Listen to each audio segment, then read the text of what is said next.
Anyways, let's get back to stuff that really matters, like the Yankees and not football. I'm just kidding. I'm just kidding, but seriously. So I'm going to be talking about being a warrior.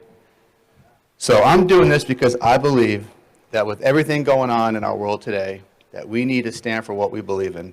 We need to know that we can trust each other by standing together and covering each other's back, no matter what the cost. I know that sounds crazy, but it's a true statement. And I may not be a warrior in the world's eyes, like my brother, even though he's kind of a wimp. But I am in God's eyes, and there are so many other ways to be a warrior. So the definition of a warrior, as you can see up there, is a person engaged or experienced in warfare, a person engaged in some struggle or conflict. And I wrote that can range from the obvious military warfare to emotional and mental, like our thoughts, our family and spiritual conflicts. There are outside challenges, for example, things that we are dealing with in our country right now. So the divide that they're trying to create, whether it's a racial divide, whether it's a political divide, whether it's whatever the divide is, that they're trying to create this narrative that's not real. You know, there's that, the extreme divide, like I said, in the two parties, and there's also mental challenges that we need to overcome. So our thoughts sometimes can become our own worst enemy, which can ultimately lead to suicide, depression. If you're married, it could lead to domestic violence, things like that, etc. So a warrior trusts in God and believes that he can do anything, even if it seems impossible. And that's kind of where I look at with this whole thing with the election, how it seems at this point it's impossible. I'm still going to believe that God can still work because I don't believe that the right person's there. Hey, guys. So if you're willing to take that, if anything's possible, as long as you're willing to take the risk. So I also believe in a true warrior puts others above themselves. So in Philippians 4:13 says, I can do all things through Christ who gives me strength, right? So there are many examples of this in the Bible, but I'll be focusing mostly just on David real quick and his mighty men, to look at him as he's more of a military warrior. I know there's prayer warriors, there's warriors like that, but I'll kind of be focusing a little bit more on that. So I was going to actually see if the old Stu Bear had an example of a moment in his life where he had to be not a physical warrior, but a warrior in the aspect of putting God first no matter what the cost was. So Stewie, if you would talk, come and share. Come hang out with me. That's right, it was only fair. And Joe's not even out here. Yeah. Well, I guess to be a warrior means you have to stand for what you believe in no matter what. And when I became a Christian, I had gone on a whole spiritual journey. I know I've shared this with a couple of times. But when I finally found Jesus as my Savior, and I'm down in Florida working with my cousin construction. I lived on Long Island at the time with my parents. I couldn't wait to tell them. Call up my parents. I found it. I found the real answer. It's Jesus. And there's silence at the end of the phone. I could have been a Satanist and they would have been happy. Seriously. So I had to deal with that. My parents obviously were very upset. My father wanted to disown me. My mother wouldn't let him, fortunately. And so to stand, and then I decided to go to Bible school. So, of course, I had no support there. And I was there for about, 4 months, and I got mononucleosis, so that kind of put an end to that. But in the meantime, most kids were hiding their pornography. I'm hiding my Bible at home. Sneaking. I know, can you imagine? So then I'd sneak off to church. And it's something I always had to take a stand with, and it's never really been accepted by my family. But I had to stand because I know the truth, and the only way they're going to get saved is if I don't give up. So I guess that's how I'm a warrior, because I don't let anybody hinder me from my faith.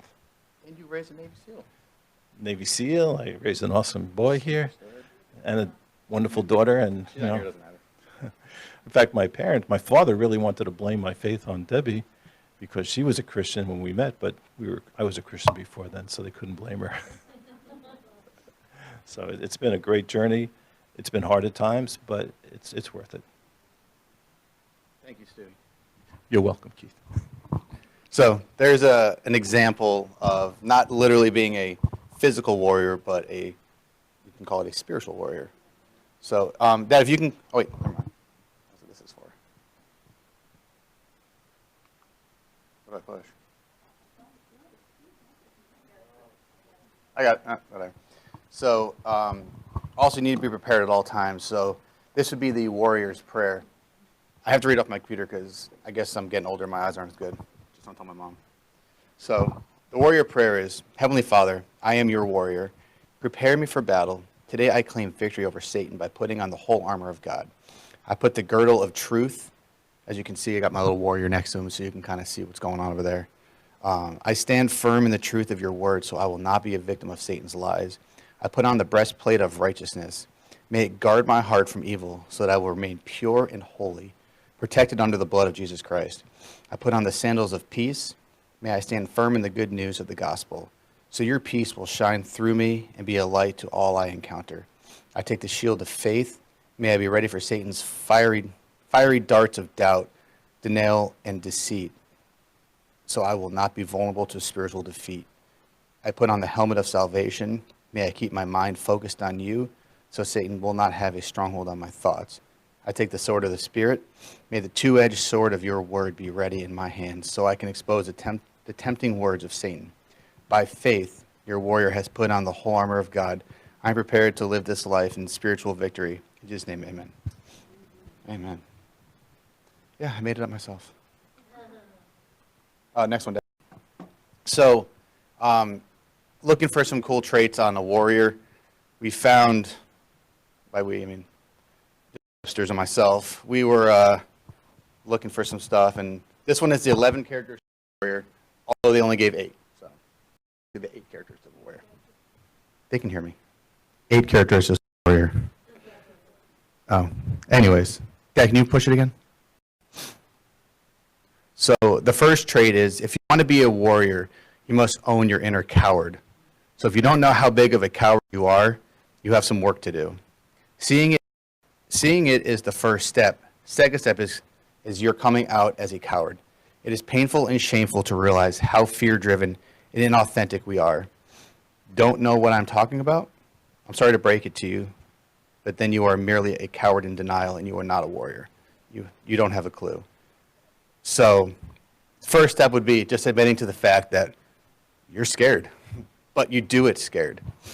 I use the example from my job when I first started. I don't know anything about construction. I just know how to talk to people. So, Josh thought I'd be good for because I'm a people person, but I did it afraid. I didn't know what the heck I was doing, talking to offices and not really knowing what to tell them what we do. But part of the job, you live and you learn, but you got to do it afraid, right? So, number 2, Dad. Dad, thank you. So if you want to be a warrior, your training comes first. So transcending cowardice or selfishness is both a daily and a lifelong path. If you don't give your spiritual training absolute priority, your coward will have a lot of power over you. Who do you think is the one that whispers in your ear that you don't need to meditate or that it's too difficult or boring? Meet your coward. Are you meditation, prayer regularly, or not practicing at all? Don't call yourself a warrior. You are not facing yourself using a title to create a false sense of self-worth. So I was a baseball player and stuff like that. I go before and after practice, work on my hitting, work on fielding, put in the time to be better than everybody else that I could.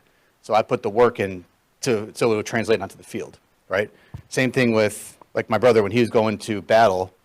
They had to train for like 6 months before they went on a 4-month deployment. So they're spending so much time where everything becomes second nature.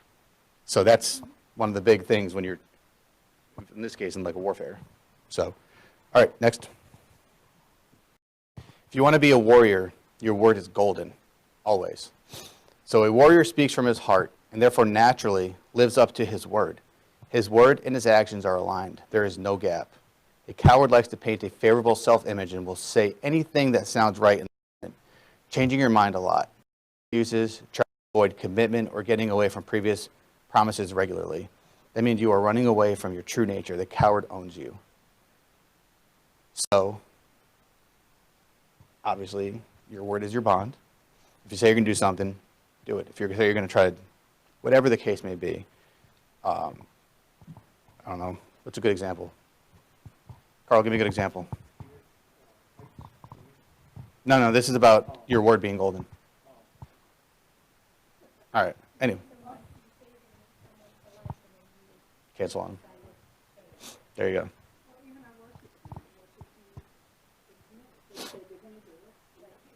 Good job. There you go. Yep.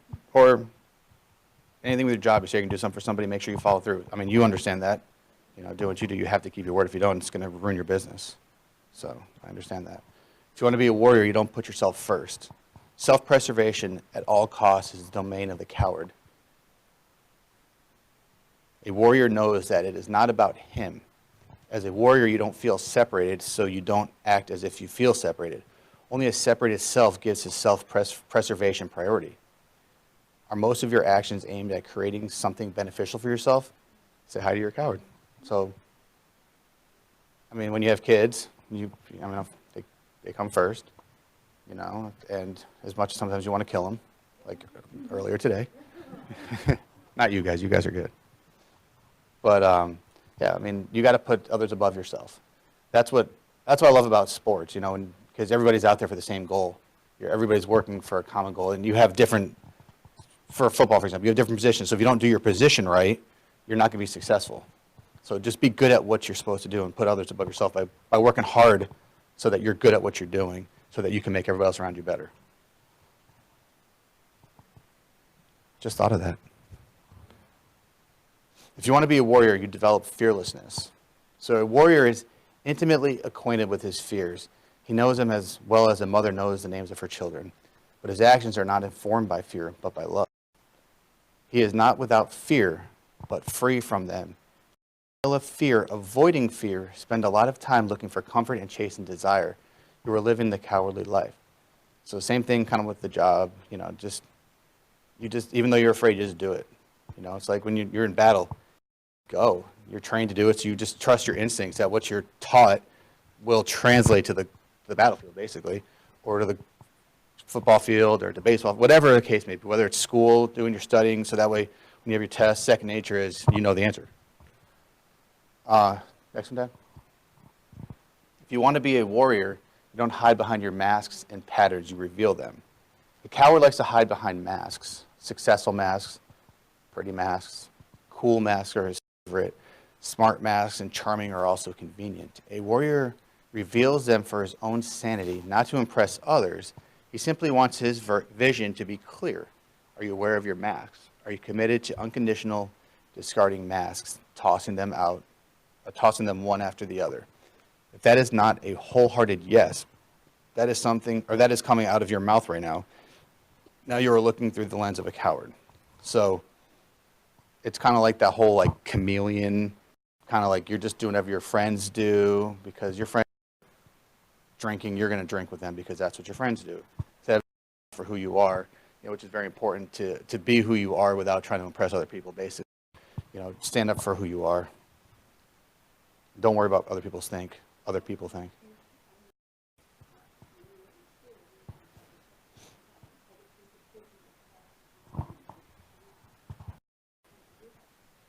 It's true. I don't care. And they still like me. If you want to be a warrior, you don't hesitate when you are asked to help. A warrior because he can, not because he wants to, or if he feels like it. A coward has an agenda and keeps track of good deeds because he expects them back sooner or later. That's like when the Bible, don't tell your right hand what your left hand's doing. That. A warrior likes to give, a coward likes to benefit. When was the last time somebody reached out to you for help? Was there the slightest bit of reluctancy, felt the slightest bit of rejection towards either the person or his request? Then your coward played you, even if you complied eventually. So I used my friend Josh as an example because he's the type of guy that doesn't hesitate to help at all. I mean, he's probably one of the most generous, and my brother's the same way. You know, they're always willing to help out. They definitely put others above themselves when they don't have to. Would you agree with that? You know, and I know I have my issues. I don't like to help sometimes because I feel like my time is more important. So that's something I have to come over or get over with. So I was telling Amanda that last night. Right? Good talk. And if you want to be a warrior, you are generous.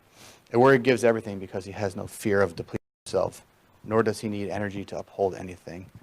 Everything he has to offer is available. He shares his resources, albeit financial, emotional, intellectual, or physical. You caught yourself trying to give less than you really have and justifying that behavior, even manipulating the truth to make your actions look sincere. You know it. It's your selfish coward once again. So I actually use Josh for that one too, because he's one of the most generous people I've ever met in my life. We went on vacation, he paid for everything. He wouldn't even let me pay for anything. I mean, even my brother paid for my plane ticket. So I went on a free vacation, and it's like it didn't even matter. I mean, it's just crazy the type of people when you surround yourself with. So if this list makes you feel like, man, it's almost impossible to be a warrior all the time, well, then you were right. But it is an ideal worthy of practicing every day. It is okay to be a coward. That is a lot better than calling yourself a warrior when you're not even close. Owning your coward is already pretty courageous, so it is a step in the right direction. Next step is consciously working towards transformation. It is a long process and difficult journey, but very worthwhile. So I'm going to go into the story of Mr. David versus Mr. Goliath. So if y'all can make this very southern, have your Bibles with you. Open up to 1 Samuel 17. Hey, Brandon, why don't you come up here and read for me?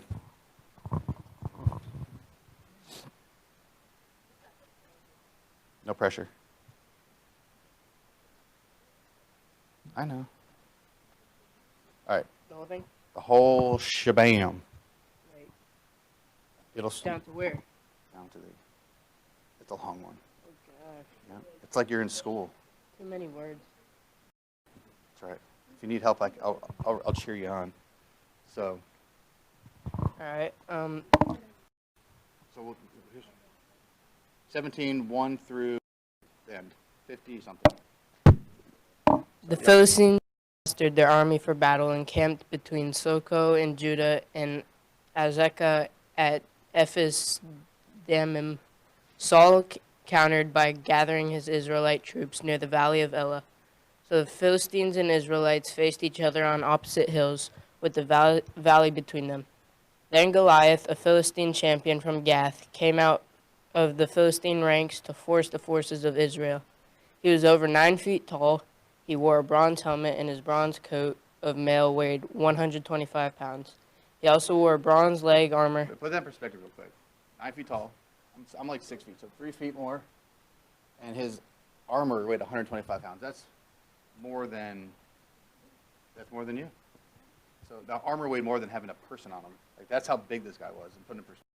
So put Ashley on you and walk around. That's what he was walking around with. All right, go ahead. He also wore bronze leg armor, and he carried a bronze javelin on his shoulder. The shaft of his spear was as heavy and as thick as a weaver's beam, tipped with an iron spearhead that weighed 15 pounds. His armor-bearer walked with him carrying a shield.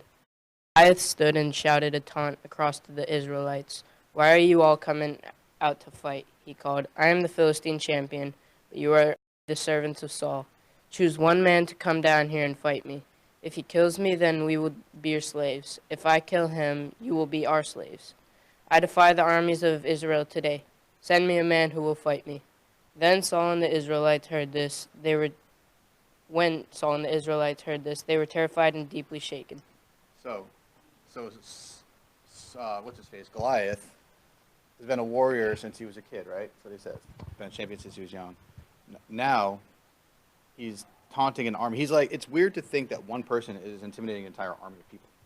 Like, I mean, he must have been pretty intimidating if he's got an entire army that's afraid to go after one person. You know, I picture the movie Troy where they have like the one warrior that comes out and fights the other warrior, and whoever wins, wins. But nobody had the gall, the testicular fortitude, to fight him. Is that the wrong word? But yeah, they were too afraid because of just the massiveness of this human being. So, anyways, go ahead, Ben. Now David was the son of a man named Jesse, an Ephrathite, Bethlehem in the land of Judah. Jesse was an old man at that time, and he had 8 sons. Jesse's 3 oldest sons, Eliab, Abinadab, and Shimea, had already joined Saul's army to fight the Philistines. David was the youngest son. David's 3 oldest brothers stayed with Saul's army, but David went back and forth so he could help his father with the sheep in Bethlehem. For 40 days, every morning and evening, the Philistine champion strutted in front of the Israelite army. One day Jesse said to David, "Take this basket of roasted grain and those 10 loaves of bread and carry them quickly to your brothers, and give these 10 cuts of cheese to their captain. See how your brothers are getting along, and bring back a report on how they are doing." David's brothers were with Saul in the Israelite army at the valley of Elah, fighting against the Philistines. So David left the sheep with another shepherd and set out early the next morning with the gifts. As Jesse had directed him, he arrived at the camp as the Israelite army was leaving the battlefield with shouts and battle cries. Soon the Israelite and Philistine forces stood facing each other, army against army. David left his things with the keeper of supplies and hurried out to the ranks to greet his brothers. As he was talking with them, Goliath, the Philistine champion from Gath, came out from the Philistine ranks. Then David heard him shout his usual taunt to the army of Israel. As soon as the Israelite army saw him, they began to run away in fright. "Have you seen the giant?" the men asked. "He comes out each day to divide Israel. The king has offered a huge reward to anyone who kills them. He will give that man one of his daughters for a wife, and the man's entire family will be exempted from paying taxes." David asked the soldiers standing by, "What will a man get for killing this Philistine and ending his defiance of Israel? Who is this pagan Philistine anyway, that he is allowed to defy the armies of the living God?" And these men gave David the same reply. They said, "Yes, that is the reward for killing him." But when David's older brother Eliab heard David talking to the men, he was angry. "What are you doing around here anyway?" he demanded. "What about those few sheep you're supposed to be taking care of? I know about your pride and deceit. You just want to see the battle? What have I done now?" David replied. "I was only asking a question." He walked over to some others and asked them the same thing and received the same answer. Then David's question was reported to King Saul, and the king sent for him. So I look at that like, so you have David who looks at it like it's not the giant that he's worried about. It's the fact that he's disrespecting God, And I feel like David, as a warrior, not quite yet, but he's kind of getting to that point, that he sees that as like he's disrespecting my God, and if he's disrespecting my God, if God's not okay with that, he's going to defend me anyways because he had like crazy faith, I think that's a lesson right there, and it's like it wasn't so much the size of the enemy; it's more about what he was saying that bothered him. It's kind of the way I look at a lot of the politics right now. It's not so much it's not who they are; it's what they stand for. The person is; it's what they stand for. "Don't worry about this Philistine," David told Saul. "I'll go fight him." "Don't be ridiculous," Saul replied. "There's no way you can fight this Philistine and possibly win. You're only a boy, and he's been a man since youth." But David persisted. They label it. He's only a boy, right? It's not. That'd be like Brandon going and fighting Goliath. We should say he can't do it. Did we not say that all things are possible? God can do all things. Go back to God, because Christ hadn't come to earth yet. But it's like to me it'd be like if you have a school rivalry, and some reason that school always beats you, so you just naturally in your mind you're already defeated because you're like, that's so and so, that's Wiregrass Ranch High School, and it's against, I don't know who the rival is. Who's their rival? Wesley Chapel?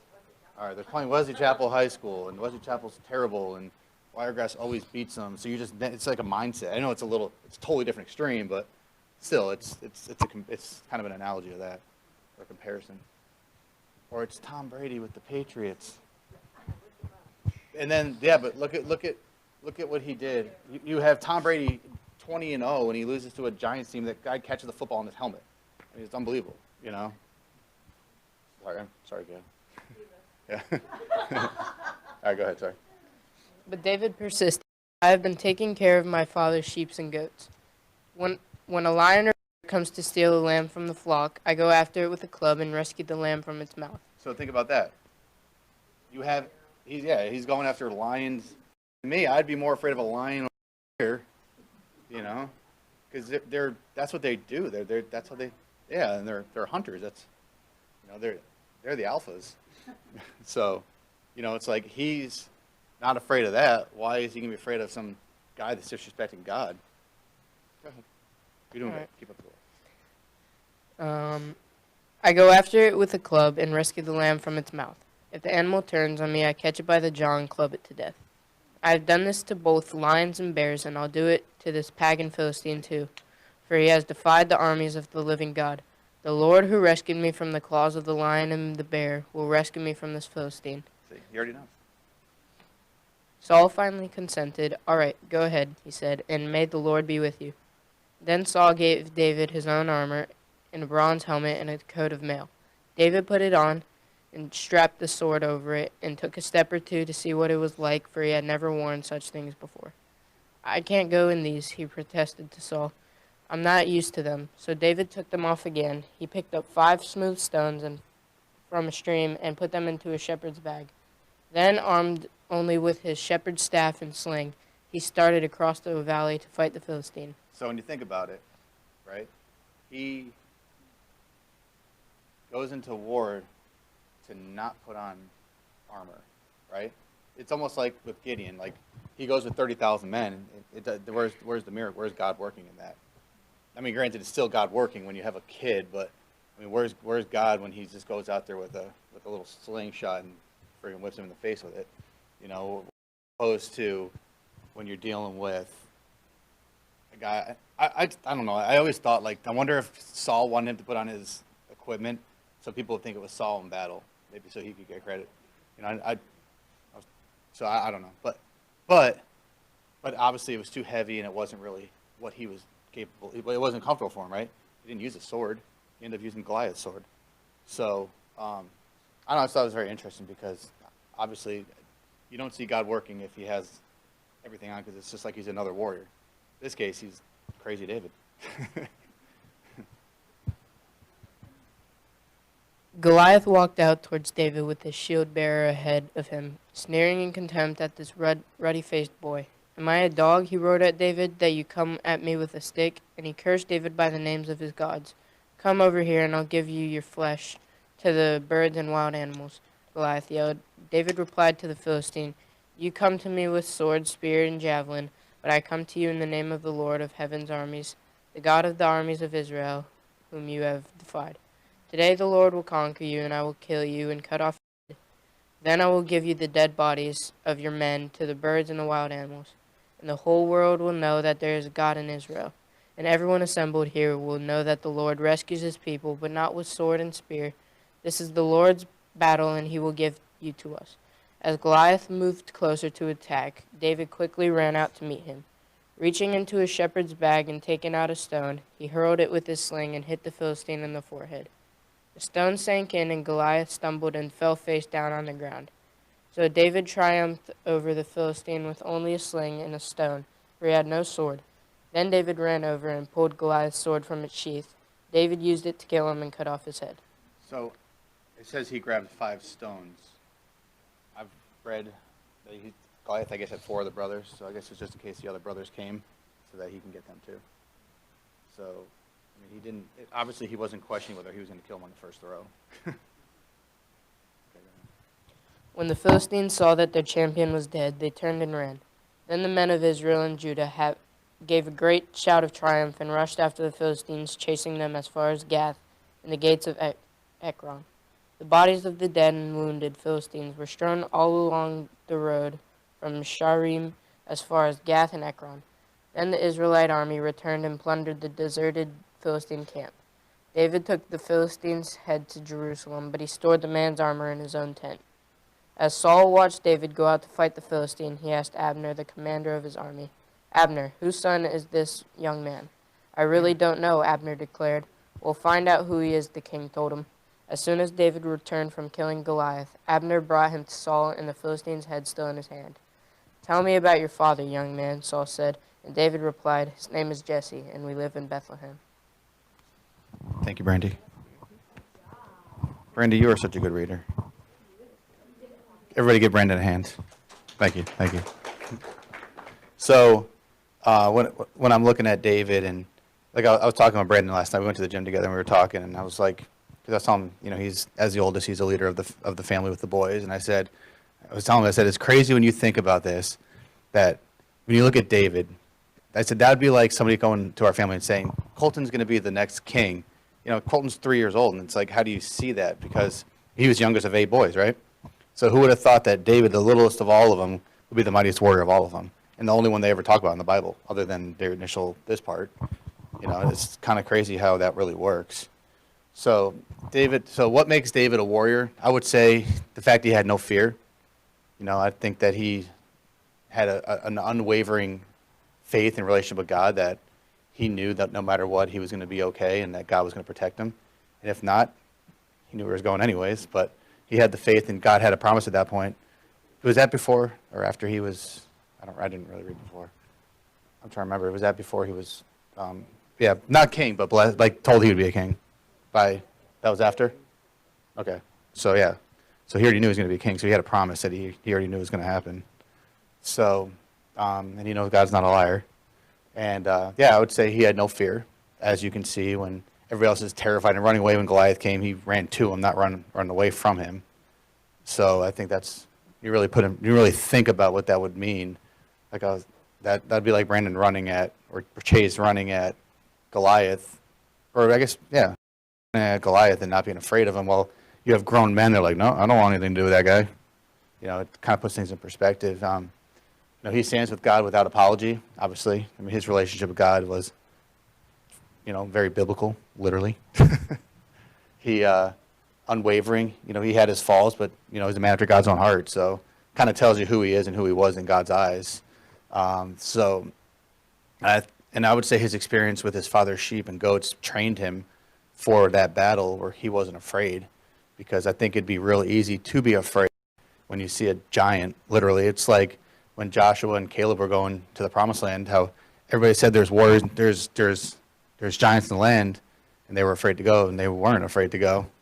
It's kind of the same thing where David was the Joshua and the Caleb that wasn't afraid to go at him, where it was the other 10 going in, right?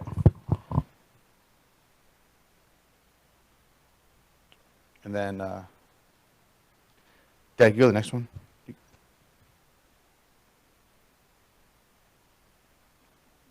And then I also want to talk about David's mighty men. I think it's pretty awesome. That's like the elite forces of back in the day, biblical times. Hey, Chase, why don't you come read this for me? Sucker.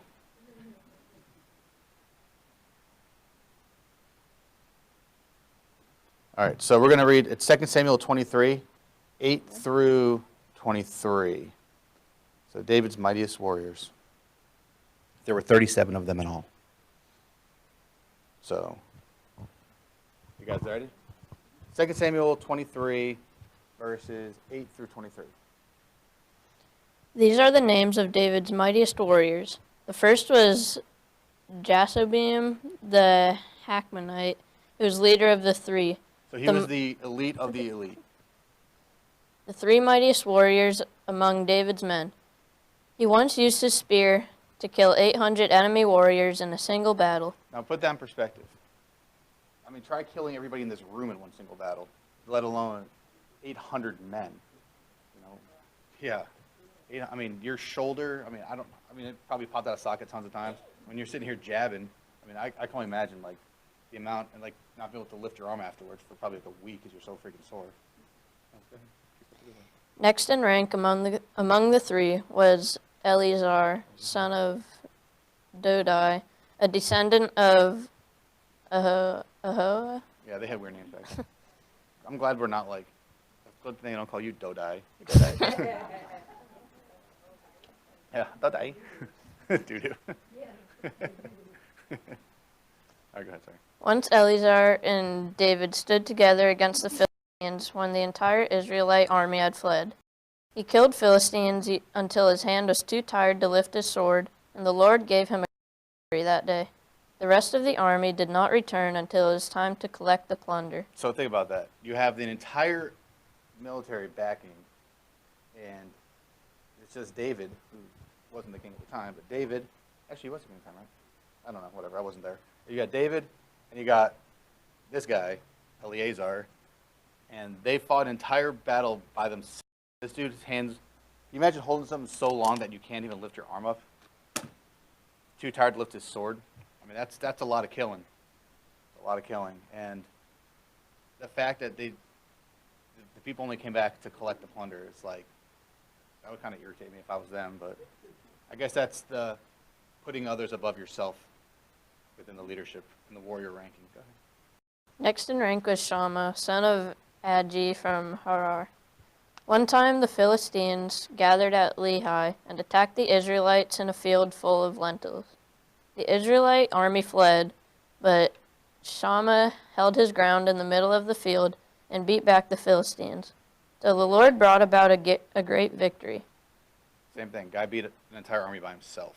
I mean, I don't know if it's a brigade of like 100 people, even if it's 25 people by himself.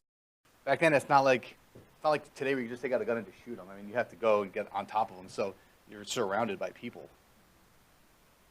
Once during the harvest, when David was at the cave of Adullam, the Philistine army was camped in the valley of Rephaim. The three, who were among the 30, an elite group among David's fighting men, went down to meet him there. David was staying in the stronghold at the time, and a Philistine detachment had occupied the town of Bethlehem. David remarked longingly to his men, "Oh, how I would love some of that good water from the well by the gate in Bethlehem." So the three broke through the Philistine lines, drew some water from the well by the gate in Bethlehem, and brought it back to David. But he refused to drink it. Instead, he poured it out as an offering to the Lord. "The Lord forbid that I should drink this," he exclaimed. "This water is as precious as the blood of these men who risked their lives to bring it to me." So David is a great leader because not only did these crazy guys go and get him water from behind enemy lines and risk their lives just so he can get a sip of water that he wanted, but he was as much of a leader slash warrior slash friend that he wouldn't even drink it. So he poured it to God as a sacrifice, basically as an offering. So, I mean, that kind of shows you the character of David too. That he didn't look at himself as better than them, which I think says a lot about, especially when you're in a leadership role, it's hard not to make yourself better than somebody else because you're in that position. So David did not drink it. These are examples of the exploits of the three. So they're pretty awesome. Abishai, son of Zeruiah, Zariah, whatever. the brother of Joab, was the leader of the 30.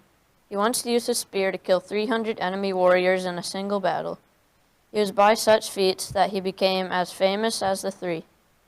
Abishai was the most famous of the 30 and was their commander, though he was not one of the three. There was also Benaiah, son of Jehoiada, a valiant warrior from Kabzeel. He did many heroic deeds, which included killing 2 champions of Moab. Another time, on a snowy day, he chased a lion down into a pit and killed it. Once, armed only with a club, he killed an imposing Egyptian warrior who was armed with a spear. Benaiah wrenched the spear from the Egyptian's hand and killed him with it. So I think it's kind of crazy. I've listened to something and they brought this up and I thought it was pretty crazy.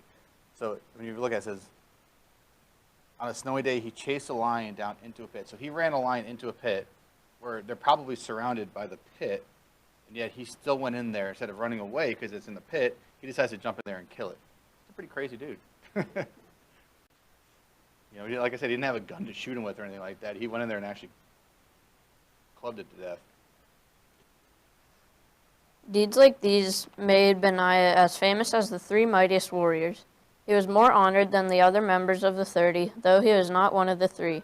And David made him captain of his bodyguard. All right, and then the others, thank you. Good job, Chase. Yay, smart people. So, and the other ones are just the names of everybody else. You can look it up. It's great stuff. So, let me go back to my PowerPoint. So anyway, so that's, to me, with the mighty men, they were beyond loyal, right? I mean, obviously David trusts those guys with his life. He put others' lives above their own, as you can see with the 3 when they go out and get in the water, and when there was a battle, that one guy stayed and fought off 300 men by himself, so obviously he was willing to defend the weaker of the people. Then it kind of makes you think, you ever seen 300? You know how in 300, like, ask, like, the guys, like, what's their profession? Guy's like, oh, I'm a pot maker. And then he goes, hey, Spartans, what is your profession? He's like, who? Because they're warriors. That's all they do. They just go out and freaking kill people. That's kind of like these guys. But there wasn't 300 of them. There was 37. But that's basically them. So they were fearless, and they overcame adversity, right? They overcame adversity. There's different situations where they were with David, where Saul's trying to find them, and David didn't want to touch God's anointed, but they protected him, and they were trustworthy, which to me is muy importante. So my question is, are you willing to be a warrior? Are you willing to put others above yourself? Or is it only about what people can do for you? And that's a hard thing to really think about. I mean, everybody just wants something from somebody. They're not willing to put out there to help others out, right? So are you willing? I give Darlene that. She's really good about putting people above herself. Willing to do it afraid, whatever that may mean in your life, right? I don't care what that means. Are you willing to do it afraid? It could be going to school and standing for something, whether it's going to work and doing something you don't know what the heck you're doing. It's whatever the case may be, whatever it is, getting new clients, whatever, getting new clients, get new clients. But yeah, so whatever that may be, do it afraid, because you'll never be capable of unless you do, right? So there's fear of failure, but there's also fear of success. And I feel like sometimes the fear of success holds people back too. Are you willing to put the time and training into be a warrior? You go to the gym, you train. I go to the gym, I train. She goes to the gym, she trains. Are you willing to put that effort? You're going to read your Bible, you're going to pray, you're going to do all the stuff that comes with that. It's not just saying you're going to do it, it's living it. Because your life is a testimony, right? And if you're not living a godly life, you're not a warrior of Christ, because you are just a hypocritical turd muffin, which nobody likes. I changed the word I was gonna say, that was nice what I was gonna say. Is your word your bond? I mean, it's very important that if you say you're gonna do something, I can call Wayne all the time, and he's always willing to help me. And I appreciate that. So, whatever it is, he's always willing to help. So his word is his bond. I'll be there to help you, Keith, and he's there, right? Preach it, brother. Are you willing to be yourself and not who everyone else is? It's funny, when I lived in California, I had a buddy, his name is JP. He played for the Chargers. He was a freaking top-notch athlete. This guy's a freak. I always tell him, I was like, JP, I said, you did a swan dive in the gene pool. I said, I did a belly flop. I mean, I didn't really, but compared to him, I did. I mean, the guy was all-American, like track and everything. This guy was a freak. But one thing he told me, he wrote me a letter, which is weird because, he's not the type of person I expect to write a letter. But he told me that one thing he appreciated of me is that I kept it real. Like, I was who I said I was, and I appreciated that. And I appreciated that he could see that, because he was around me a lot. So we worked out together like every day. I'm a really good friend. He's just a good guy. And I said, are you willing to help no matter what? And that's my hardest one. I like helping on my time. I mean, it's true. I mean, am I wrong? Amanda, am I wrong? Yeah. Yeah, we had that conversation of a couple months ago. So, but hey, at least I'm man enough to freaking admit it. I don't claim to be something I'm not. Are you willing to give anything and everything without reservation and wanting or needing anything in return? That's kind of like the putting people above yourself. But a lot of people like to give, but they want to tell you about giving. I gave Joe Schmo a pair of Jordans, but then I have to tell everybody in here. So who's really getting, there's God saying, there you go, there's the credit you need. It's treasures in heaven, right? I mean, I'd rather have a freaking giant mansion for eternity, because that'll be so much more fun to live in, just being real. But yeah. And then, next one, Dad. So I said, Jesus is the ultimate warrior and champion of faith, right? Jesus came as a perfect sacrifice to put all humanity in front of himself, even knowing that was certain death. He exemplifies the true warrior spirit with his life. It's a video, you'll see. Oh, yeah, the tunnel of death. The tunnel of goodness. Oh, it's descending angels. Anyways, so But yeah, Jesus was the perfect and the ultimate champion because he came to earth knowing he was going to die, still did everything he had to do, and even when he had a chance to call off the angels or call the angels to protect him, he didn't. I mean, that's literally putting that's putting the entire world, literally, above yourself. So I got a video, and I got one more thing I want to read afterwards, but Colin's the same guy that did the video I showed you that you thought was really corny, but I don't really care. Remember that one that was like Satan bite the dust one? It was that memorable, huh? This is Carmen. He was popular when we were younger, but it's a good video. It's called Champion, and I just think it's a cool video. So, thanks. It's old. Hey, that's the stuff my brother listened to that changed his life, was the Carmen stuff. So, but I like that because I like the message, and it shows Jesus as a warrior in a way. But anyways, so I want to end it with, I wore the shirt because I'm actually going to end it with the Navy SEAL Creed, because I thought it was very appropriate in the respect of like what it stands for and within the warrior message. So that's what I'm going to end it with. So in times of war or uncertainty, there is a special breed of warrior ready to answer our nation's call, a common man with an uncommon desire to succeed. Forged by adversity, he stands alongside America's finest special operations forces to serve his country, the American people, and protect their way of life. I am that man. My trident is a symbol of honor and heritage bestowed upon me by the heroes that have gone before. It embodies the trust of those I have sworn to protect. By wearing the trident, I accept the responsibility of my chosen profession and way of life. It is a privilege that I may earn every day. My loyalty to country and team is beyond reproach. I humbly serve as a guardian to my fellow Americans, always ready to defend those who are unable to defend themselves. I do not advertise the nature of my work, nor seek recognition for my actions. I voluntarily accept the inherent hazards of my profession, placing the welfare and security of others before my own. I serve with honor on and off the battlefield. The ability to control my emotions and my actions regardless of circumstance sets me apart from other men. Uncompromised integrity is my standard. My character and honor are steadfast. My word is my bond. We expect to lead and be led. In the absence of orders, I will take charge, lead my teammates and accomplish the mission. I lead by example in all situations. I will never quit. I persevere and thrive on adversity. My nation expects me to be physically harder, mentally stronger than my enemies. If knocked down, I will get back up. Every time. I will draw on every remaining ounce of strength to protect my teammates and to accomplish our mission. I am never out of the fight. We demand discipline. We expect innovation.